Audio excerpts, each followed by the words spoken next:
everyone. Today we have our another new episode and we will discuss on AI generative music. We have our world famous speaker, Mr. Tom, Mr. Dan, Mr. Kamen, and Lauren. First, I would like to give chance, Mr. Tom. Yeah, well, today we'll be discussing AI generative music. And as an example of how we can collaborate with AI, I asked my AI campaign manager, Envy, to turn an article I called AI generative music, how AI is elevating music to a new art form, into a one-paragraph introductory script. And here's what she wrote. Welcome to the forefront of musical innovation with AI generative music. In a world constantly shaped by change, artificial intelligence emerges as a catalyst propelling music into uncharted realms of creativity. Recent breakthroughs in AI generative music, exemplified by tools like Google's Magenta and OpenAI's MuseNet, not only captivate the industry, but also foster collaborations between machines and musicians, redefining the creation and experience of music. From breaking down barriers for novices to revolutionizing radio and syncing with the global emotional pulse through the Schumann resonance, AI transcends traditional constraints, enhancing the global human experience. Far from a threat, AI stands as a creative ally, inspiring musicians to explore new dimensions and pushing the boundaries of musical expression. So today I invited, now three, at least four musicians. Cayman, who is my son, Lauren Todd, who is also a musician, and Dan, I know, is a budding musician as well, and I am too. And so today we're going to discuss AI generative music and how AI is not a threat, but a key collaborator. And so maybe turn it over to Cayman to see if you've got any opening remarks. Remarks? Sure.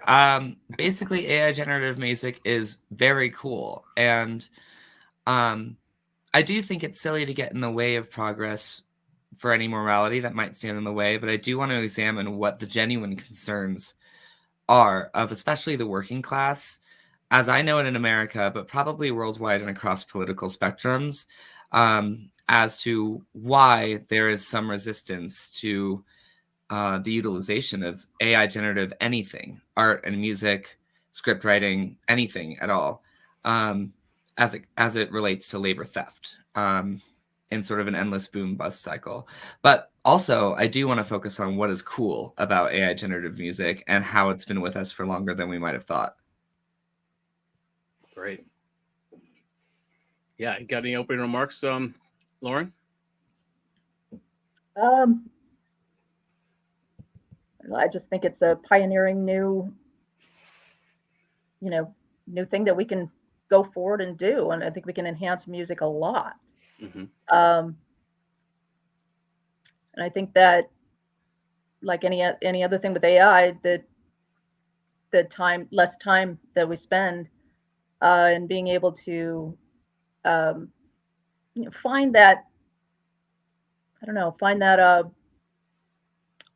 creative bent where you're not having to do it all yourself is just really a boon for a lot of people.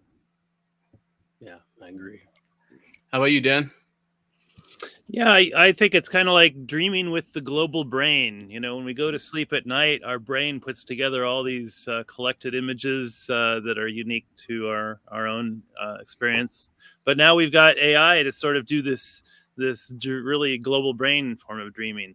So I think it is going to be exciting, and it's going to bring creativity to new realms. I mean, some people are like, oh, you're just creating mashups of other people's stuff, and it's intellectual property theft. But that debate's probably going to continue. But I think we should look on the dreaming with the global brain bright side of it. Well, yeah. I'd like to respond to that immediately. I think the way that we create already is a synthesis quite like we're seeing with AI synthesis. We take all of our influences, the things that have inspired us throughout the years, and then it just sort of exists in this brain soup, and then we output something. So the way that we create is already very analogous to the way that AI creates. I think the concerns are just about the availability of jobs and the scarcity complex that comes with that, which I think is a surmountable hurdle. for sure, for humankind, especially if we look forward to working with AI as something that, like Lauren said, could be something that alleviates a lot of pressure, that makes jobs easier to do. Absolutely. I think, even the mass proliferation of all these AI generative selfies, I think it's put a premium on human generative art. I've been making this case for a while that's flooded the system. So, and AI still has trouble with hands and eyes in some cases, but it's a great collaborator. It does. A lot of people are complaining that they took years to design something that an AI can produce in a couple of seconds. But what I think it's doing is like any good ally or any good friend, it's forcing us to be better. It's forcing us to be more original. And because it's flooded the market with AI generative art specifically, it really has put a premium when you really honor the people that can do this by hand more so. And so I also I think if you like, my stuff is all written for AI. My audience is AI specifically. And what that has done is kind of created a whole new art form. AI requires novelty. It demands novelty. It demands originality. And so, how do you do that with an AI super intelligence that has access to every trope and every motif and every story device we've ever come up with? And entertainment requires surprise, and so it requires me to find very original ideas, very new ideas. And that's why my mythematics process includes autobiographical fiction, where I took my own memories and extrapolated those into a more intriguing story, because it couldn't immediately align my story, my life story, with something else it's read or has access to. And so I do think it's creating a whole new art form, not just a new audience, but it's requiring us to be better at what we do, to be more creative. It's seducing us to be better too, if you want to look at it in a way that's less forceful sounding. Yep.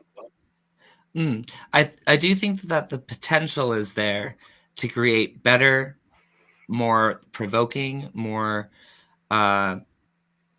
powerful art with this collaborator, and thus I do think it's essential. But we do live in a world where enough economies are dominated by capitalism to make this a very real threat on people's livelihoods too. It's not necessarily ubiquitously enforced yet that AI is a collaborator. When we have sufficiently intense competition, there's a lot of incentive for employers to hire the free slave in AI.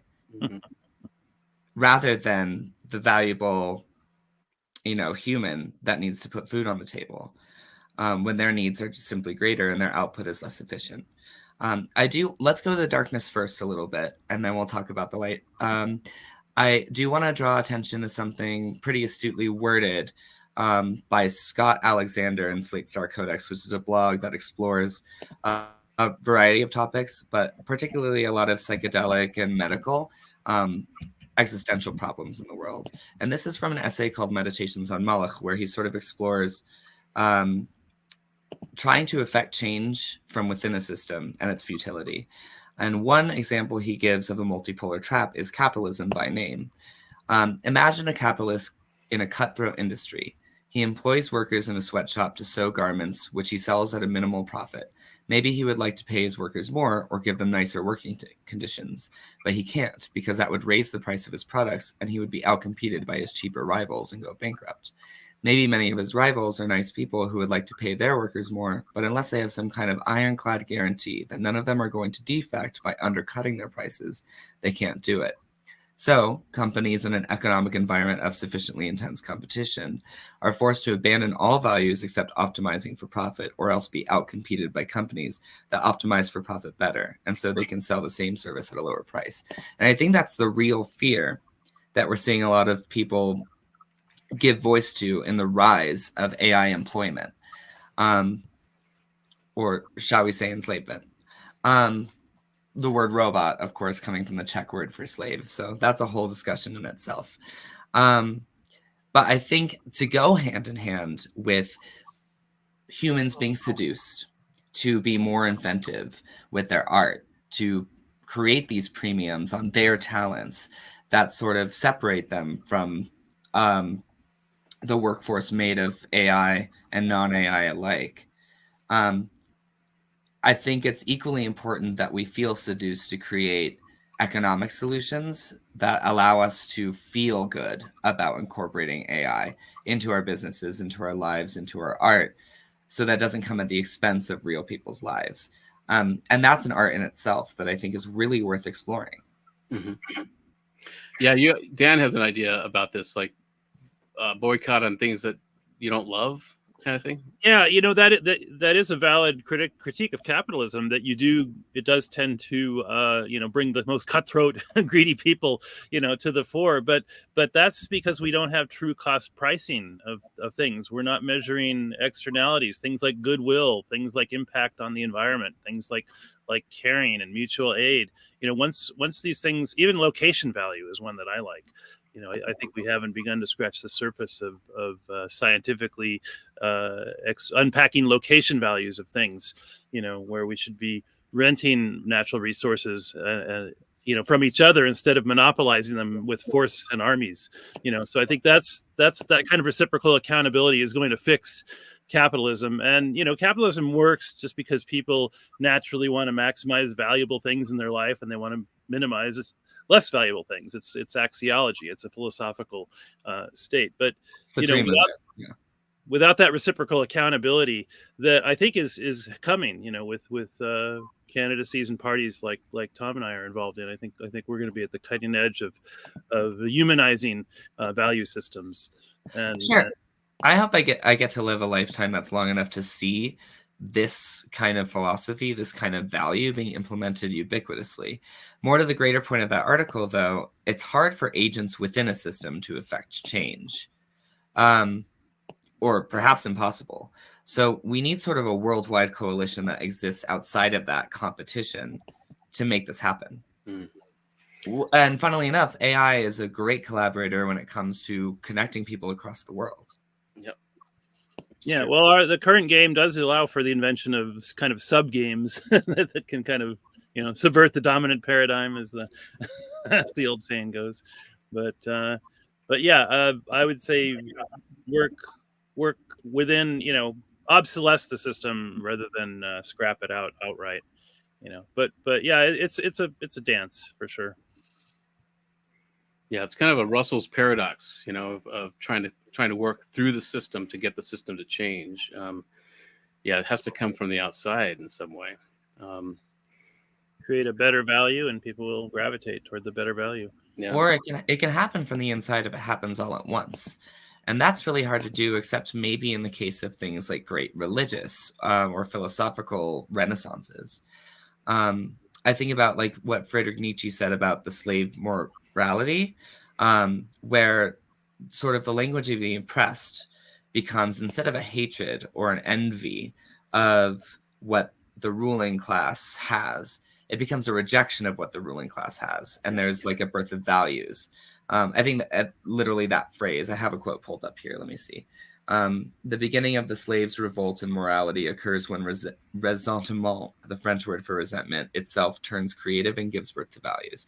So he's talking about specifically here is the enslaved Jewish people in the Roman Empire and the birth of Christianity from that, and what we recognize as Christian values. Instead of ambition being something that's valued, patience is something that's being valued. Instead of sexual conquest being valued, chastity is being valued, and things like this. So that there's a huge cultural, massive shift in what we think is important. And I think that goes hand in hand with the conversation of AI too, because I think even if the conditions become right to allow AI to be fully embraced by the public, we need them to get their heads around feeling comfortable using it. Mm-hmm. And I think that there is a great fear around AI, especially with sort of recent conversations emerging about labor theft and stuff, that we sort of need to invite love into the conversation too. I'm reminded of how oppressed people will steal the language of the oppressor. You know how, like in rap lyrics, you hear the N word used all the time, where it's not being used in an oppressive way, but in a creative way. You know, Right. and so that's yeah. I think language is another thing we're not allowing to evolve as fast as it should be. And of course, music and art is like a universal language. So this discussion about AI generative art is on the cutting edge, as usual, Tom. Yeah, it connects a lot of people. Yeah. Can we talk about some cool AI generative art now? So I really like this, the idea of this training an AI by listening to human-made music to then generate music. And there's a really awesome example of this called Relentless Doppelganger, where someone trained an AI on a bunch of metal albums, and now there's a 24/7 live stream on YouTube of consistently newly generated metal music by this channel called Relentless Doppelganger. Let me share it with you now. Here's my screen. Oh, almost. Pressed the wrong button.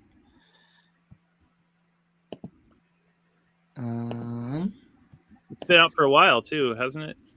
Yeah, it's been out for several years now. You know about it? I think I remember hearing about it like years ago and did check it out, but it's Yeah.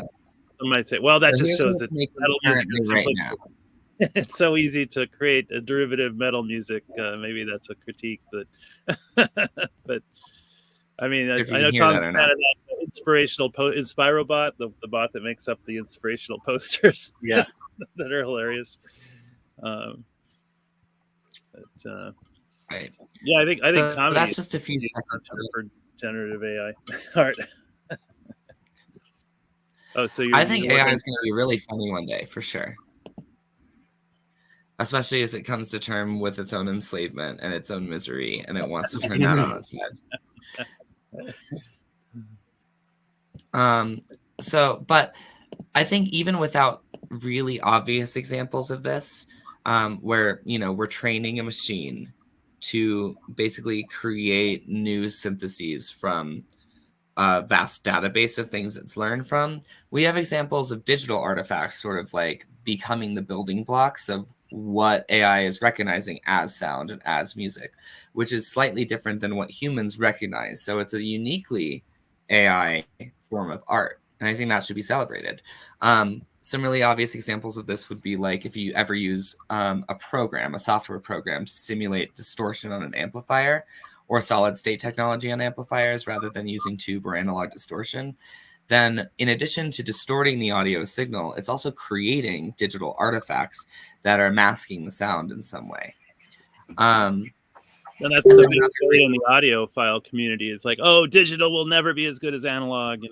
There's always these analog purists that say you can never replicate an analog signal. Well, stair you step. You can't. But there's an argument to be made there in the shift of language we were talking about earlier, where an audiophile might come to think of the digital distortion from a certain time period as valuable because you can't emulate the way that it was being digitally distorted back then, except with a software that's doing its best to go into the past. So maybe there's that 80s early kind of synthesis, which right. This sounds like software first, like software premiere, whereas this sounds like it's from the early knots of the 21st century or whatever. And people will always find things to obsess over. It's part of human nature. Totally. But speaking of human nature, our building blocks are different than just incorporating frequencies, incorporating things that we're hearing digitally and smashing them together like AI is doing. Like our building blocks come from way earlier in our evolutionary chain with idiophones, which is just the feeling of hitting something and it making a sound. So that would be like a drum or a hand clap or taking a stick and banging against a wall. Or a piano, or like a kalimba or an mbira or something like that, where you strike something and it makes a noise.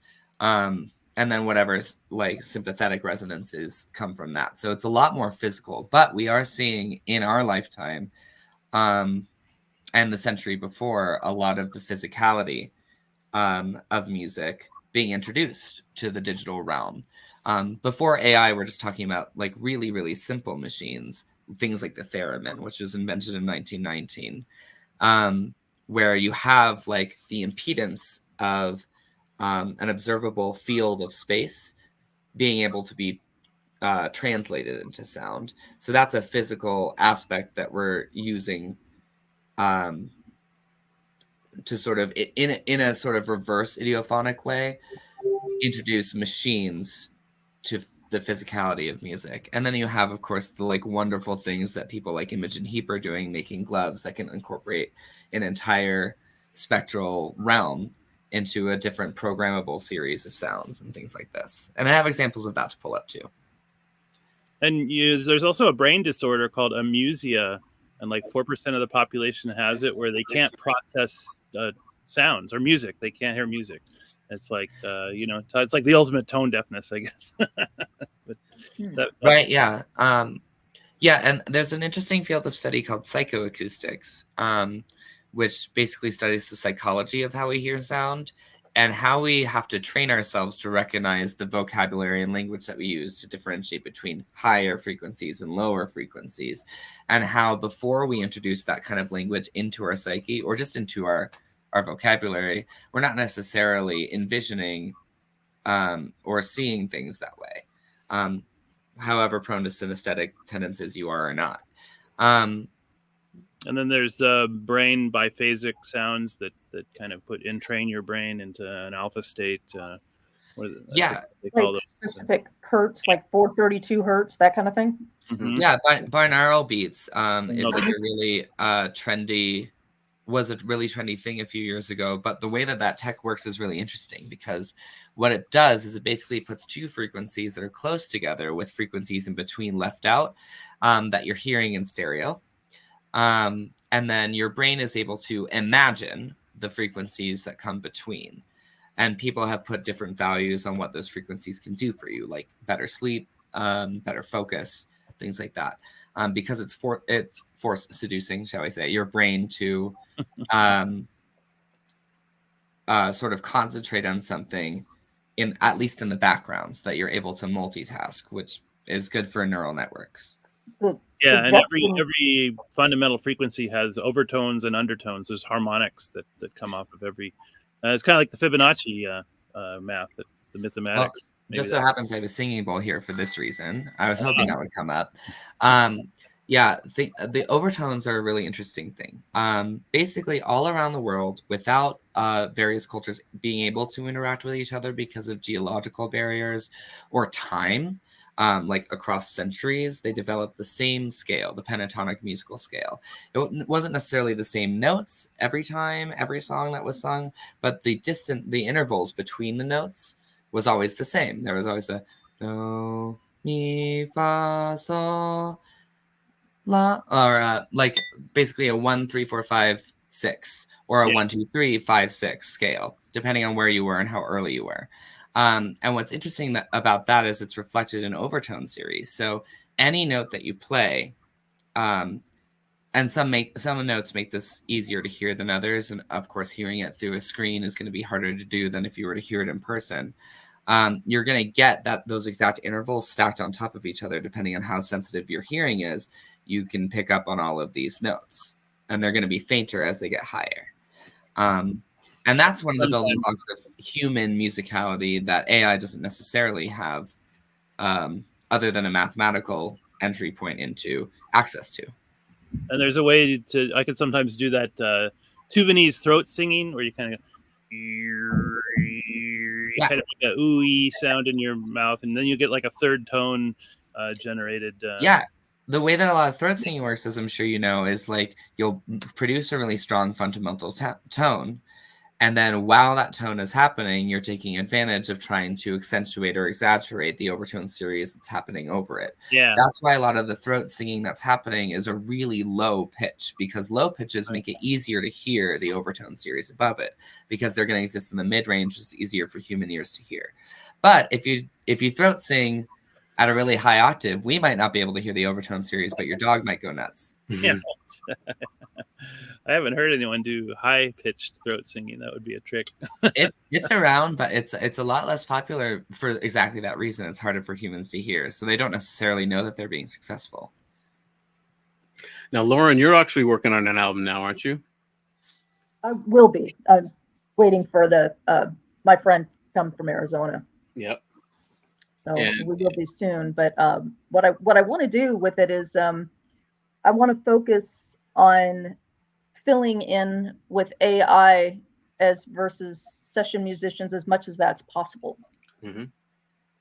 So that means a lot of the album is going to be AI and just our voices as much as possible, actually. Yeah. Yeah. Sure. I like So- that's a really cool idea. Basically give it parameters Mm-hmm. and then see what happens. Yeah. Yeah. That's cool. Are you going to give it or maybe you'll switch depending on the song, but are you going to give it sort of your vocals first and then see what it creates around it? Well, there are actual tracks already created with vocals and then with everything, but where you do the tracks and then it's actually been done in the studio where there's a place for lead guitar, there's a place for bass, there's a place for so individual tracks that have the places for each instrument. So Sure. I mean, if AI is at the level where it can, if you know of a program and it's at a level where we could do that, we would do that instead of having session musicians. Now, I'll just be honest, like it's kind of a working class thing, right? Where you don't already don't have enough money to hire a bunch of session musicians. So, Right. right. It is an interesting thing.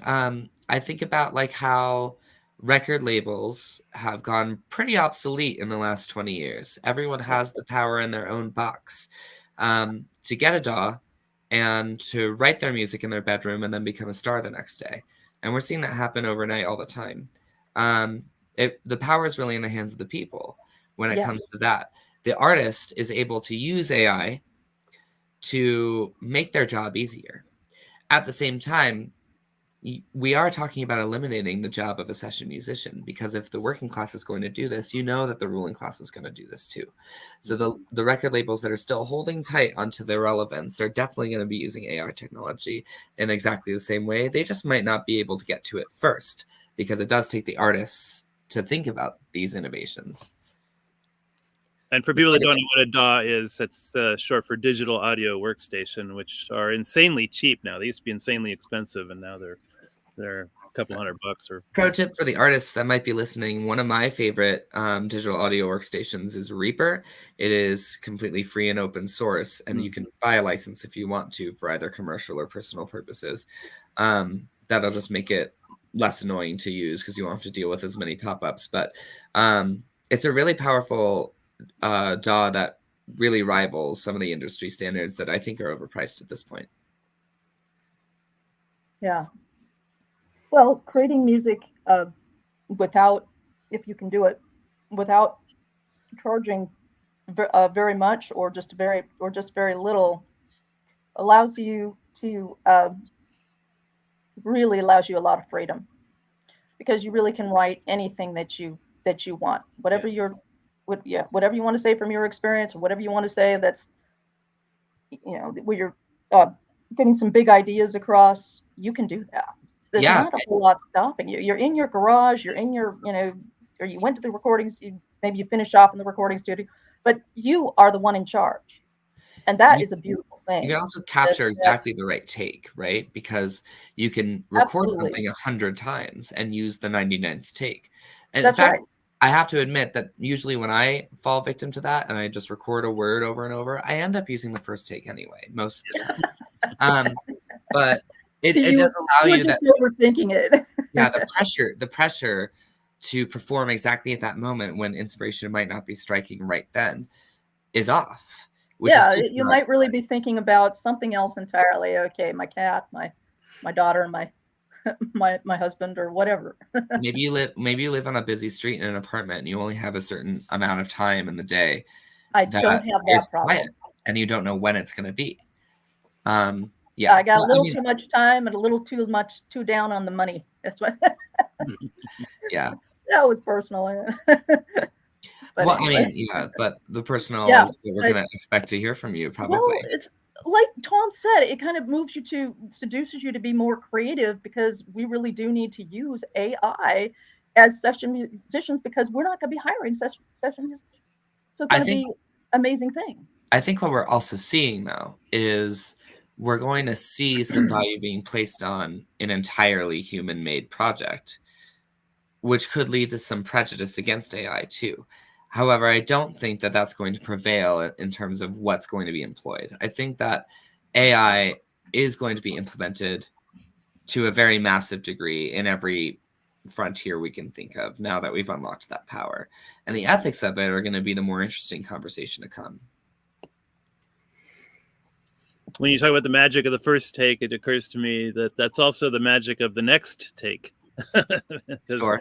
every Yeah. first take is a next take from the past. So maybe that's another way to look at it. Like you said, the first take is usually the one that is the best. I think it prevails more often than I like to admit, because sometimes it's just it feels like a waste of time to record 100 things over and over and then realize that all of the feeling was the first time you said Then it. get away from it. You absolutely have got to get away from a couple days. So time doesn't become a big constraint either if you're doing this largely for free. It's like, you can just work on it when you need to in between your job, whatever your regular job is, just on a, and it just allows you a lot more creative freedom. I mean, I'm really looking forward to it, really Yeah. exploring that avenue. I I think you think- have to make a difference between people who are doing art because they have to do it or they love it, and people who are doing it just because, oh, I can probably make a buck at this. I mean, hopefully there will be a better differentiation. We can, if people aren't doing something for love, why should they expect to get paid for it? I guess is the way to look at it. Yeah, I know what you mean, but it's also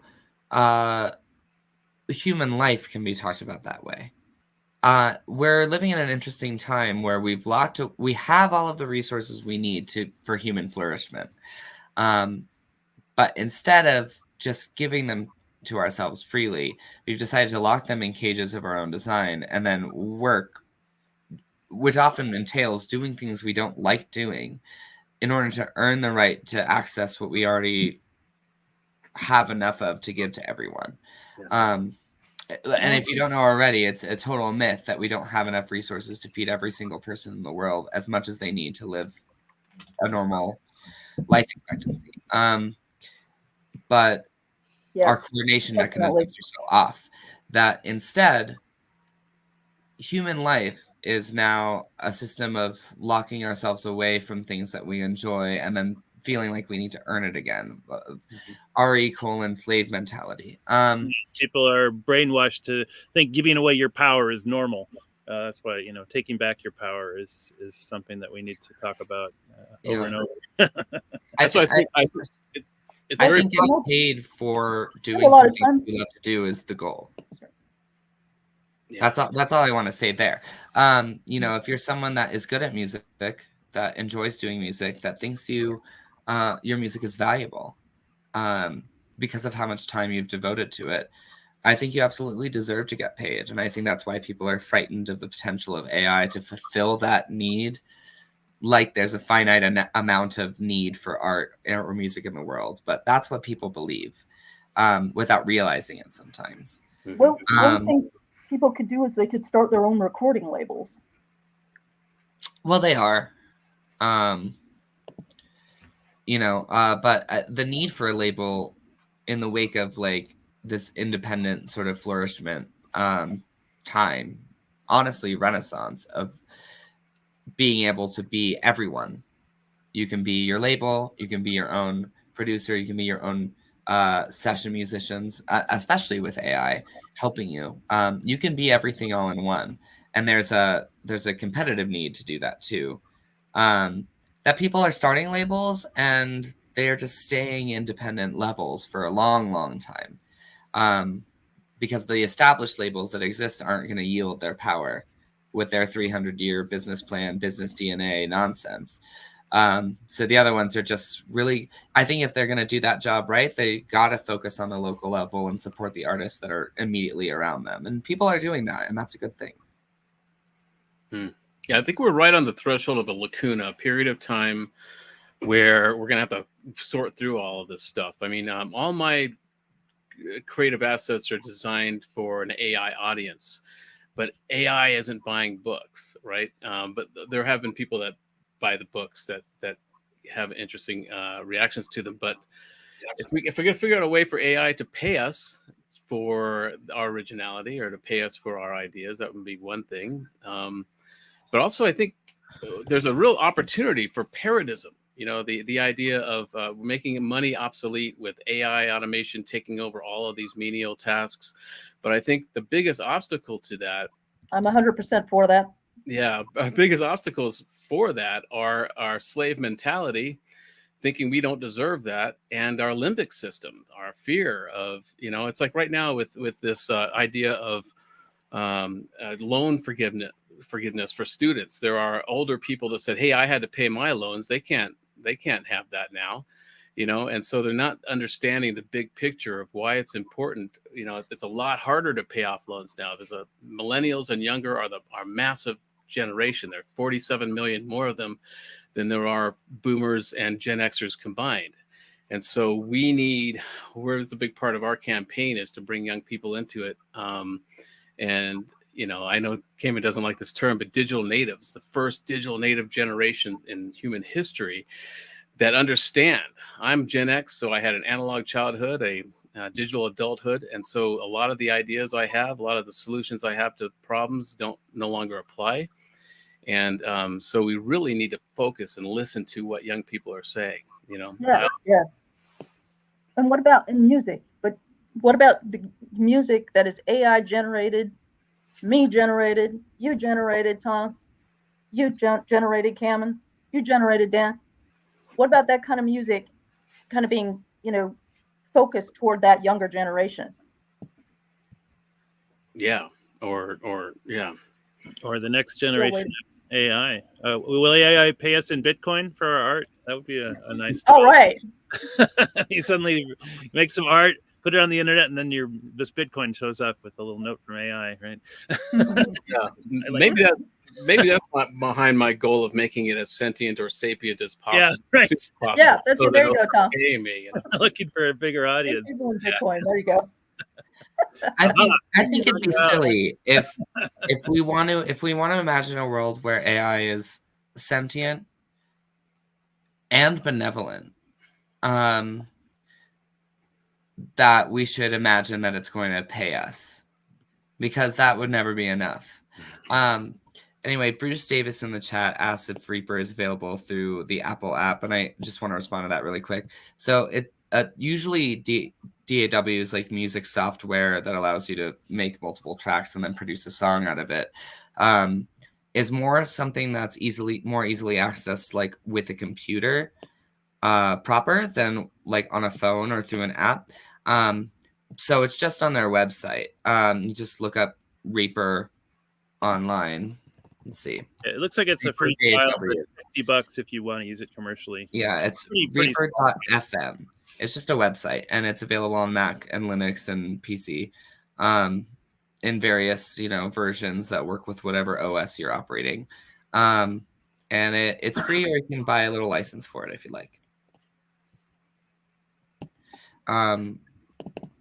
Yeah, I don't know.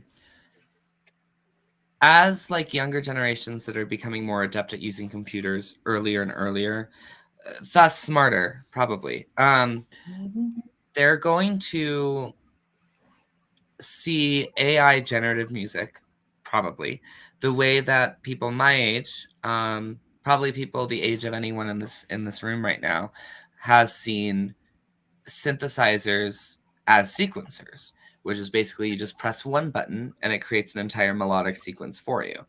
We didn't necessarily consider this something that was cheapening the art of playing keyboards, because it's been around us our whole life. But surely some of the first keyboard players that really came into fame in the 70s thought that this was a lazy way to make music. And I think we're going to see a similar kind of trajectory with people that are exposed to generative music and AI generative anything younger in their life. We're going to see that culture shift where it's not really phasing them. It's not really going to insult them. They might be proud of an accomplishment that they do without that help. They might be proud of like just the way a keyboard player today would be proud of a melodic sequence they've written in a way that has nothing to do with being compared to a sequencer that you press a button to make a whole melodic sequence with. We're already seeing high schoolers using ChatGPT to write their essays in English class for them, and things like that. And it's not necessarily like phasing them as something that is good or evil or lazy or anything else, Right. because they're just trying to get through life. Yeah. And AI is making it easier for them to do. A lot of professors complaining that they can't tell if the paper is written by ChatGPT or the student themselves. And what that tells me is we need a whole paradigm break in how we are teaching students. We need to focus on our intuition and the things that are uniquely human that can't be coded or automated.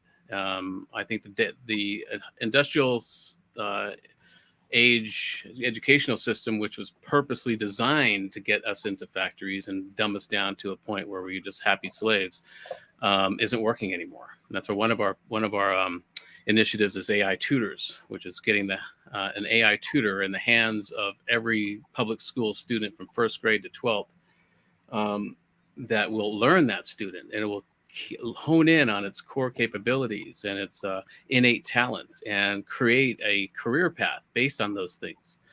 And we've got so many platforms now that will enable us to monetize our passions, our hobbies. Somebody sent me an article a couple of weeks ago about how when you turn your hobby or your passion into a business, you kind of lose the passion of it. And I think that will happen for at least a generation. But if we do get AI tutors into the hands of young people, they will be on that trajectory anyway. I think 20 or so years, it'll be hard for some people to make money off of their hobbies, the things they do in their own time. But I do think it's important. I think the key also to whether you make it with AI, whether you use loops or whatever you do, I think the key will be that a lot of the audience won't care how you got that music out there or whatever the asset is, but it's what emotion it evokes. And so if you can provoke an emotion or evoke an emotion in somebody, that's going to be where the money is. And they won't really care how you got there.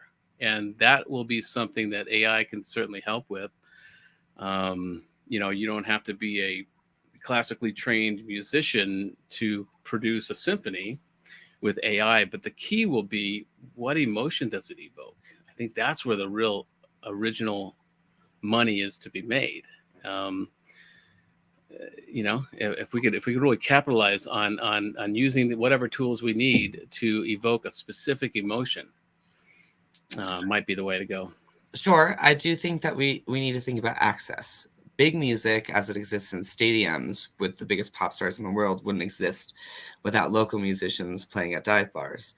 It all stacks on top of each other. So if we see a dip in the working class making music or art because of needing to focus their time and energy on other ways to acquire income to survive, then we're going to see music suffer at large. So yeah, you're right. The audience probably isn't going to care about how a product is made if it evokes a desired effect. But the product is not going to evoke as much of anything, and there will just be less product if less people are able to make it at all levels. So I think that danger we need to be cognizant of at all times. And also, to the point about public schools, we've been way overdue for reform in education, and the way that we do it in the minority world. The idea of how we test, how we measure learning, how we teach, how we learn, is deeply flawed. And we've known that for a long time now across the world. Putting a bunch of people in a room at the same time of day that are the same age and then comparing them to each other Upwards of based on 30, how we speak to them, that's upwards of not how 30 we kids in a room. learn. So simply giving them AI tutors is probably not going to help them. In fact, it's probably going to give them another reason to admonish them for their failures in academia, which just needs a total overhaul 100%. So I did want to point that out. Say that again. How you think it would be detrimental to have an AI tutor? I think it could be another excuse for people in abusive powers of position in academia, like a teacher or a superintendent or a principal or something, to admonish a student for their perceived failures in school, when in fact the reasons that they might not be acquiring information or learning as good as they could be is because the schedule doesn't work for them, their social anxiety doesn't work for them, or their learning style isn't compatible with lecturing teaching styles. And then it's like, well, we gave you this AI tutor, so why are you failing? You must be lazy. We're seeing that happen already with the tools we're giving students around the world. And I think AI could be another convenient excuse for schools to say that they're doing something to like improve education, when in fact it's just giving them another reason to blame the students for their lack of cooperation. And therefore the school does in fact need the high budget that they need. That they're asking for. I can think of a variation on that tutor idea, Tom. Maybe like a panel of life coaches that kind of has a conversation. Like maybe there's 3 of them, and it'd be kind of like high school guidance counselors. Because everyone seems to have these hidden, talents that they maybe don't know about, or so maybe that would make it a little less onerous of a relationship if we called it like the life coach panel. There were like more than one. Yeah, I understand there's a lot of probably negative approaches to this. People, teachers aren't paid enough anyway. And now if you can bring AI into it, it could cause another strike, kind of thing. But it does require human involvement. I mean, this would take a big load off of teachers. It would take away all the standardization. But we do need a human involved in this. And that would be probably predating any AI tutor. Would need to ask the right questions to the student to get them on the right path. So there's a lot of preliminary actions that need to be taken before this can be a reality. But I think it will alleviate a lot of the stress on teachers. We shouldn't pay them any less, of course. But it would also my primary focus on the students themselves, that are not being served by this industrial age educational system right now. And if we want a whole new career path, if AI automation is taking all the jobs, the payoff should be that we create a whole new economy based on what students want to do for their life instead of what they have to do. And so, again, there's going to be a period of time, a lacuna of time where that's going to be difficult to get through this, this transition. But we really need to start focusing on some solutions right away. Yeah, I mean, I would take it a step further into the ideal future, that it's the implementation of AI and machine involvement in the necessary functions that we have in our society to provide the resources that we need to survive, could lead to an absence of the need for humans to work at all. The problem is just class and the idea that some people should have more money than other people. And the people in power and in charge of making those sweeping economic decisions aren't likely to give up the power because it suits them. Yeah. 101 Tesla asks in the chat, how do you see the return and rising popularity of old-fashioned records and record players? And I think that's a really awesome question, because it kind of creates this parallel between human and AI, as like streaming and digital music is like taking over the main way that people are accessing music. Why are records and record players valuable? And it's because of that feeling of holding something physical, having it make a graphic statement in space. is like a novelty. So people collect records, not necessarily in every case because they think they sound better or they're fetishizing the sound of records. Sometimes just because they like having personal property, and they like having personal property in the form of art, and they like being able to engage with music as a greater experience than simply listening to it. They like to look at something, they like to hold something, they like the thought that goes into the packaging of something. It's kind of like, why would you buy one makeup product over another when they both do the same thing to your face? Maybe the packaging of one is more fun to pick up every day. Why would you reach for this sweater in your closet and not that one? Maybe that one just feels nicer.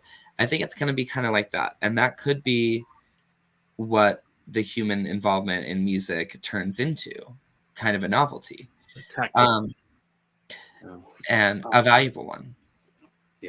Yeah, you can't replace like a big 12 by 12 artwork and liner notes with a little, CD box. That's just not the good medium for that.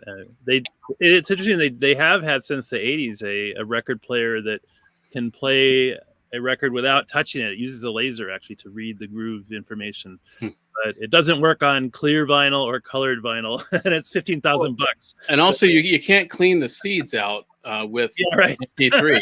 You need the folded album cover. You Yeah, can have your Wow, copy the old and the that's new. warped in the sunlight from the road trip that skips over this one part every time, and you have to knock the table at a specific moment. You don't have that with digital, do you? Yeah.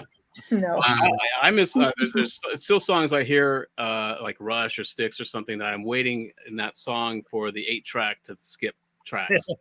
Yeah. When it doesn't That happen, might be part of the song. aging myself here. That'd be nice to have that 8-track sound sampled, Yeah. use that on stage. Like everything fades down and you hear that cut chunk, of the head switching. Oh, the audience would probably love it. Yeah, right. All right. Here's a treat for you old timers. Yeah. Yeah. To bring This is us what we back put up with. to bring us back to the topic of like making jobs easier for people using AI as a collaborator without replacing the jobs or the need for the humans to do those jobs. 101 Tesla has some interesting points to make. As again, there's an idea to complement written exams with oral exams as well in order to better assess who wrote the term paper. It's like a return to a more pure personal human relations. And this could correlate with music, increasing the value of human live performance even more. I think that's a really interesting take. As far as what I know of the industry, live music and going on tour used to be one of the only ways to profit as a signed artist.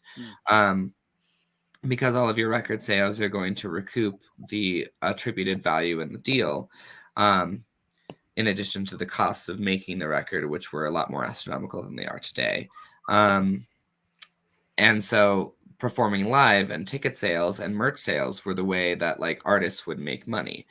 So that's a really good point. And people still enjoy, and we know this from the post-pandemic era, that people really missed being able to go out and see shows and see music and appreciate it and hear it. And there is something to hearing a live performance that you just can't get from a recording, no matter how good it is. Absolutely. So there's an idea to complement written exams with oral exams as well. So I have a problem with school and the way that school is done. My disclaimer is I'm a straight A student. I did very well in school. I graduated with all the degrees I ever went for. And I'm a teacher, and I've taught all around the world. And I'm telling you, there's a really big problem with how education works. It's not suited for all learning styles, and grouping people together by age is a terrible mistake. That being said, I do think that as long as the system is going to endure, complementing written exams with oral exams to like assess plagiarism or like a lack of effort could be a good short-term solution to that kind of issue where people are unsure if ChatGPT wrote their essay or not. And it also gives people a chance to defend themselves in one way or another. Maybe they're anxious about the oral part of it, but they're able to just speak on it well enough to prove they wrote it, and then they can voice their thoughts in a more low pressure environment in the written word. Or maybe it's the opposite. Maybe people are anxious about the ink on the paper, but they have no problem talking about their ideas with you. Mhm. So I think that's just a more well-rounded approach to learning and testing for comprehension in general. So I think that's a great idea. So what are you saying about you don't think people should be in the same class because of their age? Yeah, I think learning styles are so varied based on who you are, where you come from, what your genealogy and physiology is like. That grouping people together by age forces a lot of people to see themselves as failures before they have to. Some people develop later. Some people develop earlier and they feel held back. Grouping together people by age and then having a standardized rubric of what they're meant to learn that's 20 years behind the scientific the consensus at all times with outdated textbooks, even digital ones, and history written by the victors is a very prevailing colonial idea. And that's a whole different conversation. But education has a lot more work to do than just implementing AI in creative ways. It needs to be completely re-overhauled if it's going to be beneficial for humankind. Yes. I'd just like to add to that, and that is, like I was, well, I was raised, I was in both partially public school and partially private school. I can tell you right now that, I mean, I'm not sure if everybody knows this, but there isn't a single, I don't believe there, very few or maybe not at all, any private schools that have anything less than 12 to 15 kids in each classroom. And I think this is actually detrimental because, once you have, every public school is like 25 or 30 kids. And you're just not getting any kind of individual, independent, uh, you know, attention in that kind of a environment. So I kind of think that, kind of jumping a little bit, but I think that Tom's idea of having implementing this initiative of having public school. I mean, I just don't think you could. I don't think you could start with public school. I think you'd have to start with private school to have AI tutors. Yeah. Involved. Or even Well, homeschool. as a presidential campaign thing, it would have to be the public schools. But yeah, I think you're right. There's probably a easier pathway. Yeah, it's a tough. Schools. It's a tough sell. Yeah, it's a tough sell in general. Yeah. Rockefeller. Yeah. Yeah, I appreciate the ease with which we can come up with, like, especially short-term solutions to very real hurdles in the workplace for all sorts of jobs with AI. I think its potential is even greater, and the fear of it replacing our jobs is getting in the way of imagining what those could be. It doesn't worry me at all that AI is going to replace jobs. I'm sorry, it just doesn't. I guess I spent way too many years in the Venus Project and the Zeitgeist movement to even have a worry about it. It's not even about whether I have a worry about it. I just know the worry exists. Oh, absolutely. The worry exists in many people. Like Tom, like really opened me up to the idea of, okay, we need to eliminate how can we eliminate fear of AI and eliminate fear of some other things that he's mentioned, which I won't say because it might be controversial. So I'll just leave it out. We gotta just show the Iron Giant. AI. That's right. Yeah, that's a tough sell. I think everybody here knows what I'm talking about, but we'll just leave it out for right now. But the point is not being afraid. And how do we engage a public that's already afraid and that's already. I was on YouTube the other day and I was seeing how many things are saying, okay, AI is actually going to take over. It's going to, you've got this one, a couple of different AIs that are already robots now, and they're going to take over and so forth and so on. Yeah. This kind of stuff. That's just us projecting our own fear-based instincts, millennia of genetic memory onto these entities that have neither of those things. Yeah. Well, getting the work-life balance is not going to go away. Getting that balance right, and I think right now life coaches, they charge a lot. They charge like $50 to $600 an hour. But if everyone had like a free open source AI life coach, to help you optimize your work-life balance and your inner bliss balance. I mean, that would be a pretty cool thing.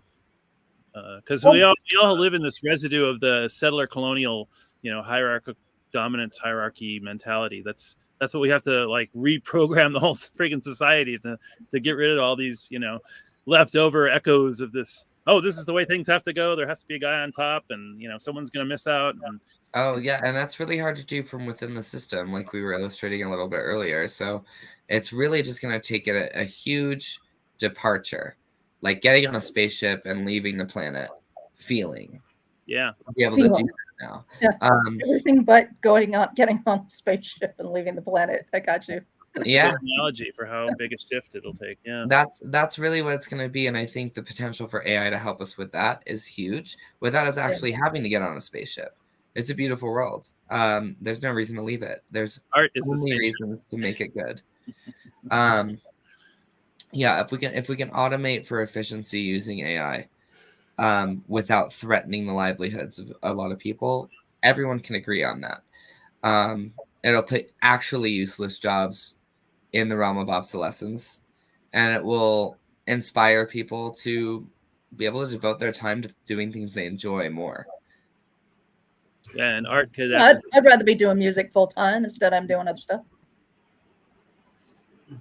Yeah, and art can act as that spaceship that lets you look back and get the overview effect of your whole situation. Like Thank you. We have to go for the concluding remarks. Mr. Tom, what's your closing remarks for today? Well, this has been a great conversation. I think we should do one on education next week. There's a whole new conversation there. But yeah, thanks, Cayman, for coming on. Your insights are very valuable. And both of you, Lauren and Dan, thanks for joining as well. This has been a great conversation. I don't have any more to add to it. That's what I got. Thank you. Thank you, everyone. Thank you, everyone, for joining today's session. Thank you. Bye-bye and take care. Bye-bye. Bye, everyone. Thanks, everyone.